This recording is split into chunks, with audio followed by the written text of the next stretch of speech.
জানি যে আমাদের দিল্লিতে প্রায় 27 বছর পর আমাদের মোদীজির নেতৃত্বে ভারতীয় জনতা পার্টি এই দিল্লির মস্ততে এসছেন।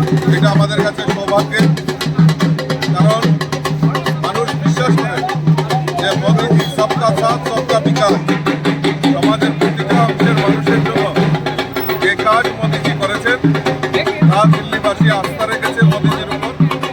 তাই মোদীজির নেতৃত্বে আমাদের বিকশিত ভারত সংকল্প যাত্রায় আজকে আবারও দিল্লিতে ভারতীয় জনতা পার্টির নেতৃত্বে সরকার এসেছে। আমি আপনাদের মাধ্যমে সমস্ত দিল্লির যারা নাগরিক, ক্ষমতা সম্পন্ন নাগরিক এবং যারা আমাদের কার্যকর্তা সকলকে আন্তরিকভাবে অভিনন্দন জানাচ্ছি, শুভেচ্ছা জানাচ্ছি এবং মোদীজিকে অনেক অনেক শুভেচ্ছা অভিনন্দন জানাচ্ছি।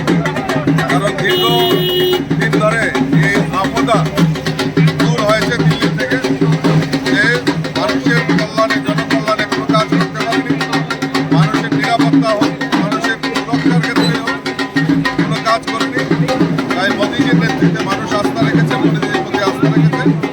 আমি আবারও পুনরায় আমাদের দেশের যশস্বী প্রধানমন্ত্রীকে ধন্যবাদ জানাচ্ছি।